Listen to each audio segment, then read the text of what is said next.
अस्सलाम वालेकुम, बिस्मिल्लाहिर्रहमानिर्रहीम। ये आज हम नोज़ल का एक्सपेरिमेंट करेंगे। That is experiment number 11 from practical book as ये पावर प्लांट प्रैक्टिकल बुक। अच्छा, इसमें ये हमारे पास बेसिकली कंप्लीट चैम्बर है, जैसे कि मैंने मैनुअल में आपको बताया था, ठीक है। और इस मेंबर के बिटवीन ये यानी कि यहाँ पर सेंटर में हमारे पास नोज़ल अटैच है, ठीक है। ये हमारे पास सप्लाई स्टीम प्रेशर है, ठीक है।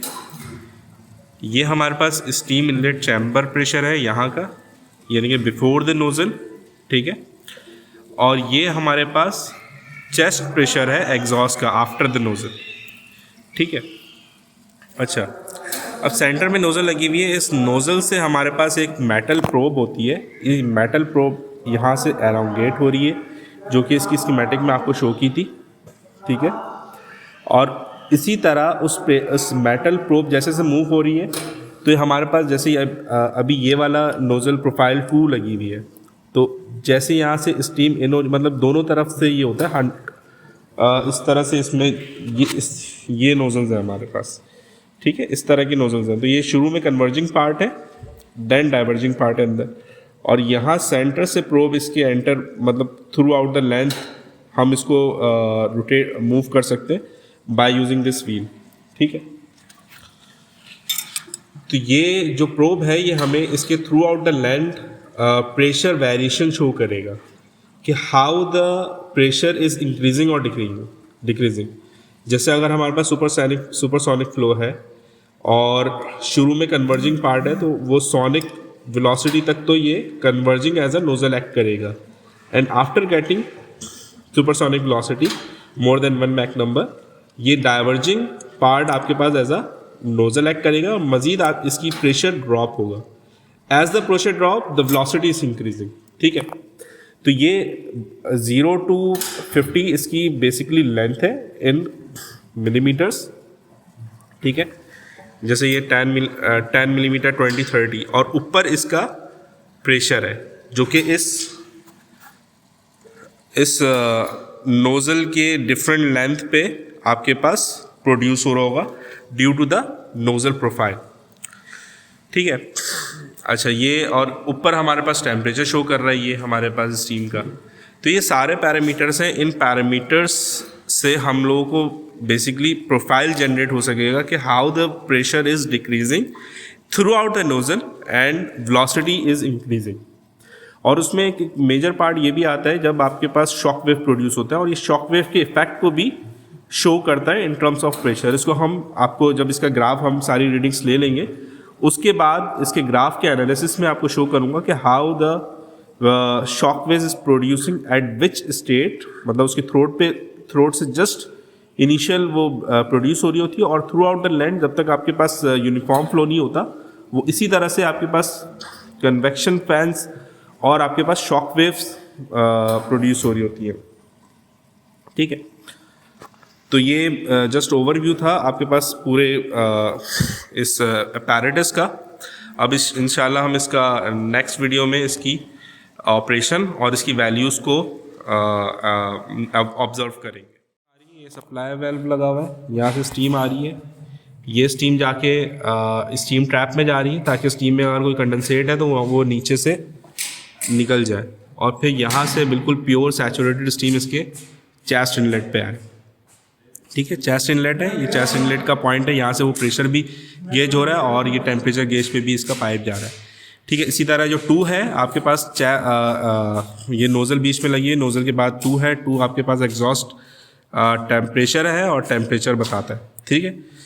और फिर ये स्टीम यहाँ से नीचे जा रही है, और नीचे हमारे पास वॉल लगा हुआ है जहाँ से हम इसके स्टीम के फ्लो को एडजस्ट करते हैं मैक्सिमम मिनिमम, और फिर यहाँ से ये कंडेंसर में जा रहा है, ठीक है। तो ये आपके पास स्टीम का सर्किट हो गया पूरा, ऊपर से आ रहा है, नोज़ल से पास हो रहा है, देन कंडेंसर में जा रहा है। कंडेंसर को कूल डाउन वाटर कर रहा है, पीछे से पानी आ रहा है, ये वाटर फ्लो मीटर लगा हुआ है जो कि वाटर इन होता है और स्टीम को कंडेंस करता है, और वाटर हॉट होकर बाहर चले जाता है, और स्टीम नीचे से कंडेंस होकर इस वैसल में गिरनी शुरू हो जाती है। तो इस वैसल को हम नोट करते हैं, नॉर्मली ये 200 लीटर पे हम ये एक्सपेरिमेंट पूरा परफॉर्म कर लेते हैं।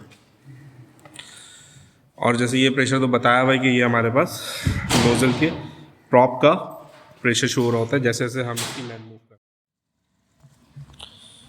अच्छा, ये हमारे पास 4 types of profiles are available of nozzles, जिसमें ये हमारे पास इसकी स्पेक्स भी लिखे हुए हैं। जो फर्स्ट प्रोफाइल दिखाना इसके, फर्स्ट प्रोफाइल जो है हमारे पास वो कन्वर्जिंग डाइवर्जेंट है, ठीक है। This is the first profile, यानी कि इसका सेक्शन व्यू है, सेक्शन व्यू का भी हाफ कट लिया हुआ है। तो ये आप इस तरह से एज्यूम कर सकते हैं कि इस तरह से ये इंक्रीज हो रहा होगा। और ये हमारे पास प्रोफाइल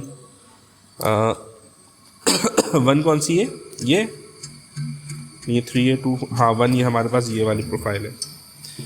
तो ये आपको शुरू का तो कन्वर्जिंग पार्ट नज़र आ रहा होगा, डाइवर्जेंट पार्ट डेफिनेटली इसके मतलब इसके मिड पे है। तो ये ऊपर से जो थ्रेडेड बने हुए हैं इसलिए नज़र नहीं आ रहा, बट इसकी प्रोफाइल अगर इसका सेक्शन व्यू लेते हैं तो इसी तरह की होगी। इसी तरह सेकंड प्रोफाइल हमारे पास अपैरेटस में लगी हुई है, that is converging divergent but after 3 degree offset, यानी कि कन्वर्जिंग डाइवर्जेंट तो है, उसके बाद आपके पास ऑफसेट है, इस तरह का आपके पास हॉलो शेल मिल जाएगा, ठीक है। इसके बाद जो है हमारे पास सिर्फ कन्वर्जेंट है, जिसमें जो ये नोजल नंबर 3 है, इसमें सिर्फ कन्वर्जेंट है, डाइवर्जेंट पार्ट नहीं है। जो इसका ये नज़र आ रहा है आपको, कन्वर्जेंट पैरेलल, सॉरी ये कन्वर्जेंट है, ये सिर्फ कन्वर्जेंट पार्ट है, उसके बाद आपके पास ऑफसेट है, और यहाँ पर कन्वर्जेंट है और कन्वर्जेंट पैरेलल है, डाइवर्जेंट नहीं है। तो हमारे पास जो 2 नोजल है वो कन्वर्जेंट डाइवर्जेंट है, उसमें भी 3 डिग्री के एंगल का डिफरेंस है। जो फर्स्ट है उसमें 1 डिग्री एंगल है, जो सेकंड है वो 3 डिग्री एंगल है, और जो 3, 4 है वो कन्वर्जेंट और कन्वर्जेंट पैरेलल है। तो जो सोनिक बूम है वो हमें फर्स्ट 2 नोजल्स में मिलेगा, जहाँ पर कन्वर्जेंट डाइवर्जेंट दोनों शेप मौजूद हैं। बाकी जो आपके पास नोजल कन्वर्जेंट पैरेलल है उसमें नहीं होगा, बट जो कन्वर्जेंट ओनली है, जो आपको ये वाली नज़र आ रही थी, इसमें हमें हल्का सा शॉक वेव मिलेगा, क्योंकि उसके बाद डाइवर्जेंट नहीं है बट डाइवर्जेंट एरिया है, मतलब आपके पास एरिया सडन क्या हो रहा है, इंक्रीज हो रहा है, जैसे आपके पास डाइवर्जेंट नोजल में होता है। बिस्मिल्लाहिर्रहमानिर्रहीम। अच्छा, ये हम इन्वेस्टिगेशन नंबर 1 करने जा रहे हैं, और 11 में से हमारे पास एक ही इन्वेस्टिगेशन है। तो इन्वेस्टिगेशन 1 में बेसिकली हम क्या कर रहे हैं, हमें एक ग्राफ प्लॉट करना है, प्रेशर वर्सेस प्रोब पोजीशन, ठीक है। तो ये हमारे पास प्रोब पोजीशन है, शुरू में कन्वर्जेंट है, देन डाइवर्जेंट है, देन 3 डिग्री का ऑफसेट है, ठीक है। तो जैसे कि आपको थ्योरी पता है कि प्रेशर क्या होगा, अलोंग द प्रोब डिक्रीज होना चाहिए ताकि वेलोसिटी इंक्रीज हो।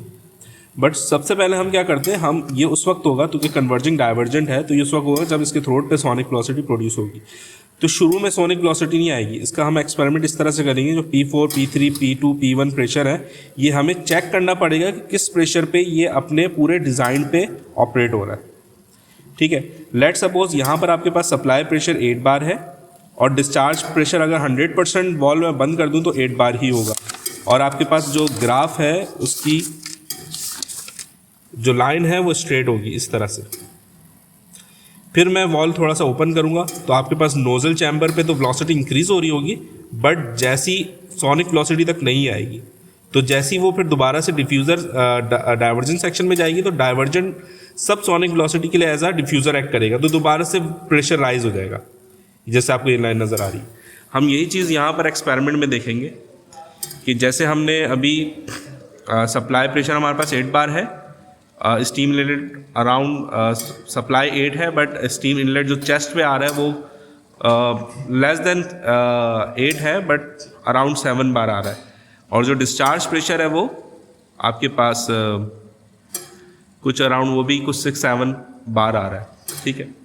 तो ये सोनिक सब सोनिक का इफेक्ट तो इसमें प्रोड्यूस हो रहा है, कुछ प्रेशर डिक्रीज हो रहा है और वेलोसिटी इंक्रीज हो रही है, बट 100% यानी। अब ये दानिश वॉल ओपन करें, वॉल ओपन करो तो ये आप देखेंगे जब जैसे ये वॉल ओपन करेंगे,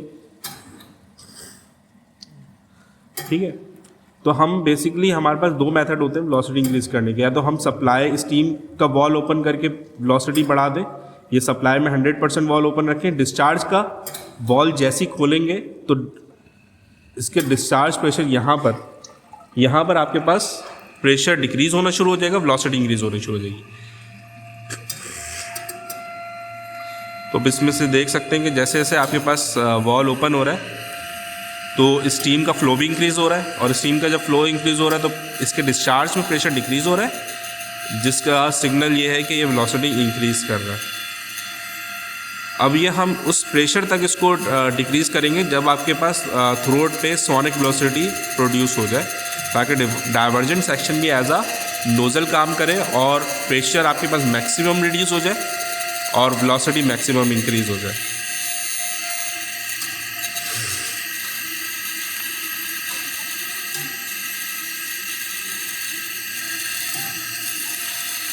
जैसे साउंड, ये हमारे पास डिस्चार्ज वॉल लगा हुआ है, ठीक है। सप्लाई डायरेक्ट स्टीम की वहाँ आ रही है, वहाँ कोई वॉल नहीं है। डिस्चार्ज में हमारे पास वॉल है और ये स्टीम नीचे जा रही है कंडेंसर में, और कंडेंसर में आपके पास कूल्ड लिक्विड मतलब वाटर फ्लो हो रहा है, जो कि स्टीम को क्या कर रहा है, कंडेंसेट कर रहा है। उस कंडेंसेट होने की वजह से जैसी स्टीम से कंडेंसर में क्या हो रहा है, जो आपके पास स्टीम है वो लिक्विड फॉर्म में आ रही है, कंडेंस हो रही है, मतलब वो जो स्टीम फॉर्म है वो कॉन्ट्रैक्ट होकर लिक्विड फॉर्म में आ रही है। तो खुद ब खुद यहाँ का भी प्रेशर क्या हो जाता है, ये कंडेंसिंग इफेक्ट की वजह से भी प्रेशर यहाँ पर रिड्यूस हो रहा होता है, जिसका इफेक्ट इसके डिस्चार्ज चैम्बर तक आ रहा होता है, ठीक है। तो इस तरह अब आप देख सकते हैं सप्लाई प्रेशर आपके पास कुछ 7 बार के अराउंड है, और सप्लाई प्रेशर और डिस्चार्ज जो है वो लेस देन 2 बार, ठीक है। 2.5 है, 2.5 से भी नीचे है, मतलब अराउंड 2 बार इसका आ रहा है। तो ये इसका डिज़ाइन पॉइंट है कि सप्लाई अराउंड 7 बार और डिस्चार्ज 2 बार पे ये मैक्सिमम वेलोसिटी प्रोड्यूस कर रहा है एट प्रोफाइल नंबर 2। अच्छा, इसका 100% वॉल ओपन करना दानिश, 100% ऑन करो।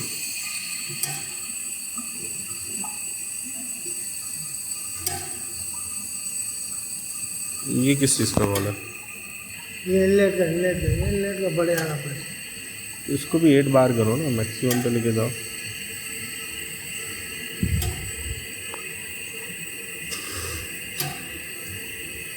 जैसे देखें इनलेट पे हमने 100% वॉल ओपन कर दिए, तो जो प्रेशर इनलेट स्टीम का है वही इस चैम्बर का है, और डिस्चार्ज का भी वॉल हमने ओपन कर दिया। तो ये मैक्सिमम जो प्रेशर इसका रिड्यूस हो रहा है वो अराउंड 0 बार पे आ रहा है, मतलब 0 बार मीन्स एटमॉस्फेरिक प्रेशर।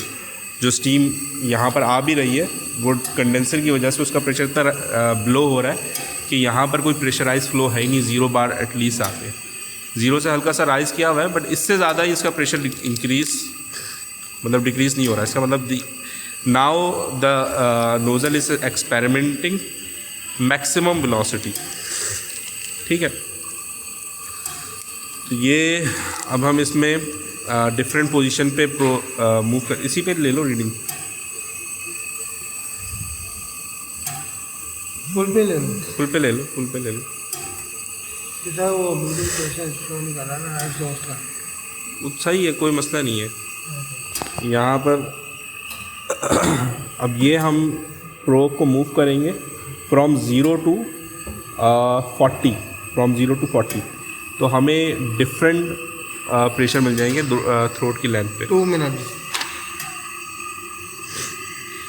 हाँ ठीक है, ऐसे जो ग्राफ है आपके पास -10 से स्टार्ट हो रहा है, -10 तो -10 से ही ले लेते, -10 और फिर -6, -10, -8, -6, -4, तो -10 पे आप इसकी देख सकते हैं वैल्यू 7.7 बार आ रही है, ठीक है। अब इसको -6 पे लेकर आएंगे, 7.8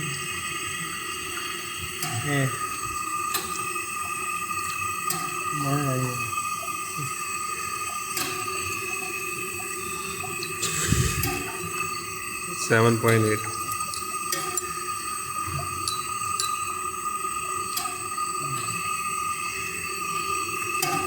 ये -6 है, जी -6 पे 8 बार आ रहा है।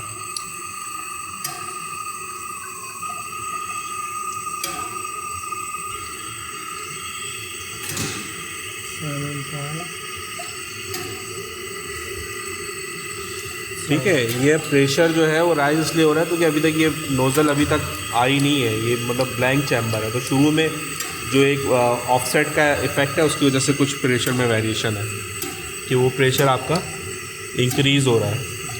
क्यों इंक्रीज़ हो रहा है? क्योंकि ऑफसेट है तो एज अ डिफ्यूज़र एक्ट कर रहा है, इसलिए आपका प्रेशर थोड़ा सा राइज हुआ। जैसे ये नोज़ल से क्रॉस करेगा 0 के बाद इसका प्रेशर सडनली डिक्रीज़ होना शुरू हो जाएगा। That is a indication of velocity increase. अभी तक 8 की रीडिंग आई है, तो ये आप देख सकते हैं शुरू में आपकी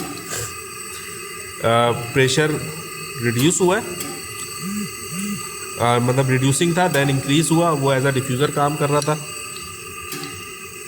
देन अब 0, अब हमारे पास 2 की रीडिंग आ गई, ये 0 आ गई ना। 0 के बाद से देखें ये डिक्रीज़ ही होगा till the converging section.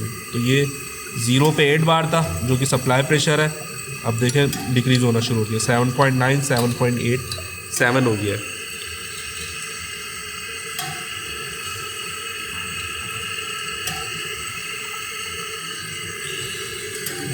Seven है 7.7,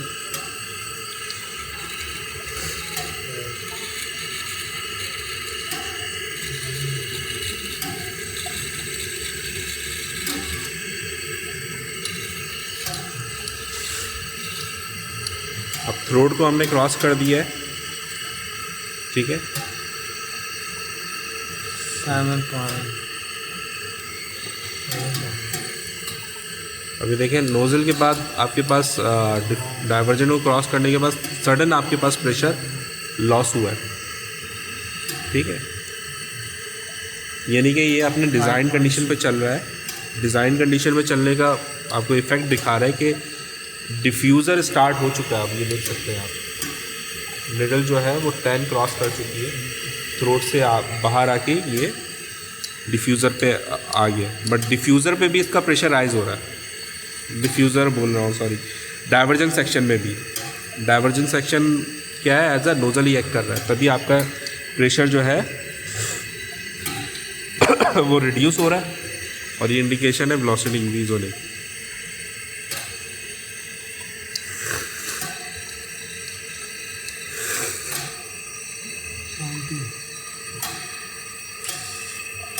आगे 3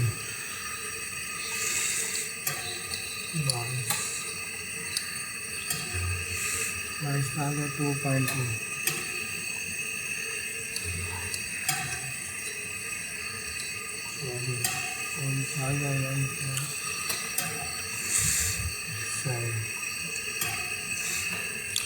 ठीक है, ये डिक्रीज़ होते होते कहाँ तक प्रेशर आ जाएगा?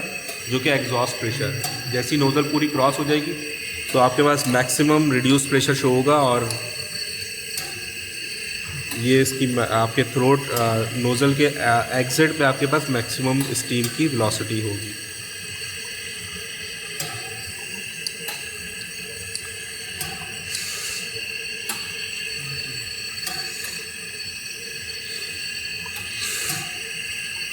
ठीक है, ये 30 पे देखें, जैसी नोज़ल एंड हुई है तो आपके पास ये अराउंड कांस्टेंट प्रेशर हो गया जो 0 बार के करीब करीब है एग्जॉस्ट का। क्योंकि उसके बाद क्या है, आपके पास एज अ डाइवर्जन पूरा सेक्शन ही है जो कि एक हॉलो सिलेंडर ही शो कर रहा है। तो इसलिए आप फर्दर अब आपके पास कोई वेरिएशन नहीं आएगी प्रेशर में। आप इसको 40 तक ले जाएं, there will be no variation because इसका डाइवर्जन सेक्शन अब ख़त्म हो चुका है और जब जस्ट ये as a hollow pipe act कर रहा है तो आपके पास कोई वेरिएशन नहीं होगी। ठीक है,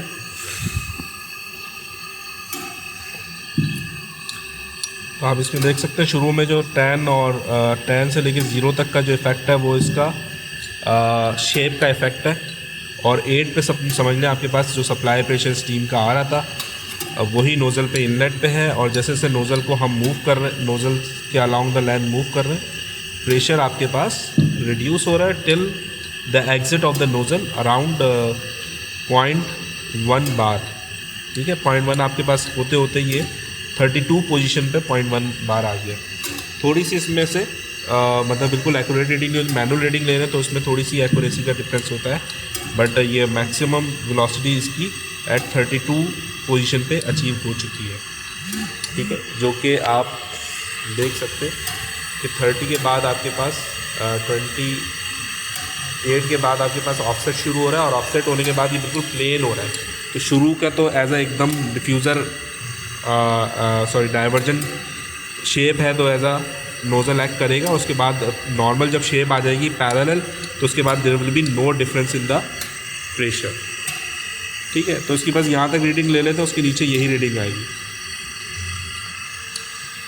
आई होप हमने सारी रीडिंग ले ली है। टेम्परेचर भी हम यहाँ पर नोट कर सकते हैं। टेम्परेचर दिखाओ यार इसका डिफरेंट, बस सही है, नीचे सारी 0.1 रीडिंग होगी।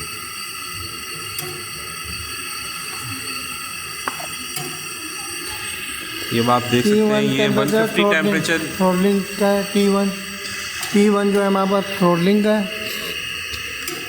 थ्रोटलिंग टेम्परेचर T1 आ गया। ठीक है, T1 हमारे पास थ्रॉटलिंग टेम्परेचर है 58 डिग्री सेंटीग्रेड है। ये T1 कहाँ है?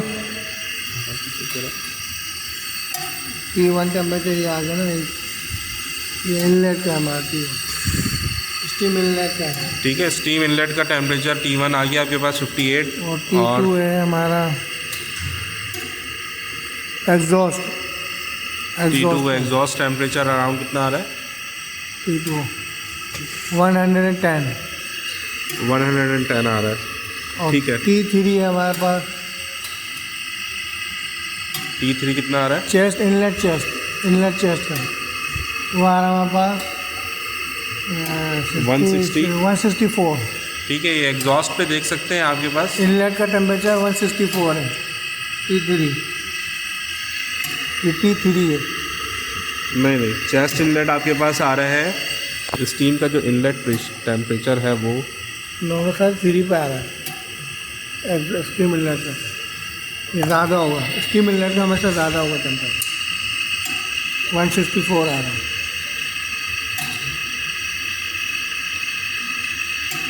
ठीक है, स्टीम इनलेट आपका 164 टेम्परेचर है। 164। ठीक है, चेंज नहीं करो, इसी में टेम्परेचर की रीडिंग लो। स्टीम इनलेट आपके पास 164 आ रहा है। 3 ये इनलेट का है, इनलेट का बता दें, इनलेट चेस्ट का। इनलेट चेस्ट जो यहाँ पर हमारे पास टेम्परेचर है। देन 2 हमारे पास कहाँ का है?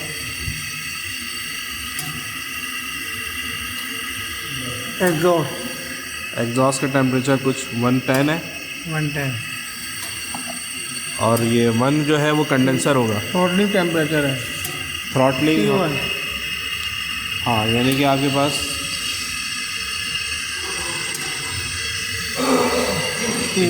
स्टीम आपके पास यहाँ पर थ्रॉटलिंग हो रही है, यानी कि लो प्रेशर पे जा रही है। ठीक है, T1 का टेम्परेचर आ रहा है 60।